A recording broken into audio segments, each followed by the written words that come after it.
Alec Baldwin claimed that he fired the revolver that killed cinematographer Halyna Hutchins without pulling the trigger during a recent tell-all interview. "I let go of the hammer of the gun," Baldwin told ABC's George Stephanopoulos during the interview. "And the gun goes off."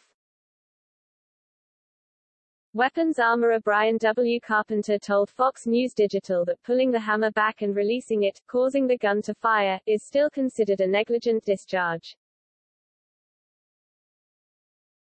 "You have to cock the hammer, you have to pull the trigger, or you have to cock the hammer and let it fly forward, one of the two things, which requires an operator to do it," Carpenter explained.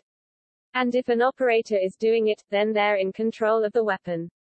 And if they're cocking the hammer, they're in the two-part process of firing it. And if they slip and let the hammer fall down, that's still a negligent discharge." Carpenter explained that cocking the hammer back and releasing it still requires a human hand. "If you cock that hammer back, and you let it go, that's still a negligent discharge," he added. "You accidentally discharged that weapon, and it's your fault. So, you were just cocking the hammer back, it slipped and went off. It's not the gun's fault. It's your fault because when that gun is sitting in a resting state, it's in a neutral state. And someone, an operator, somebody has to do something to that gun to make it fire or not fire."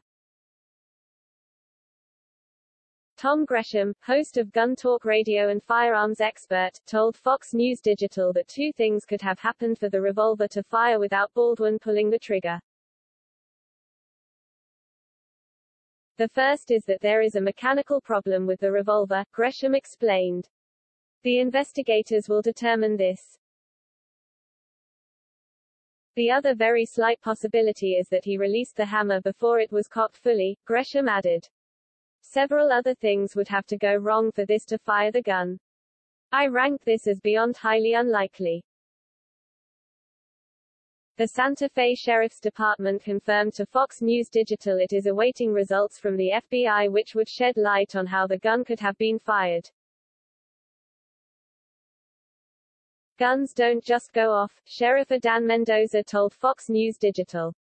"So whatever needs to happen to manipulate the firearm, he did that, and it was in his hands." Baldwin and Hutchins had been setting up for a shot where the actor was supposed to draw the gun and point it at the camera, according to the actor. While standing next to the camera, the cinematographer was guiding Baldwin on where to point the gun, he said. "The gun wasn't meant to be fired in that angle," he confirmed. Baldwin also admitted the angle they were practicing might not have ended up in the film at all.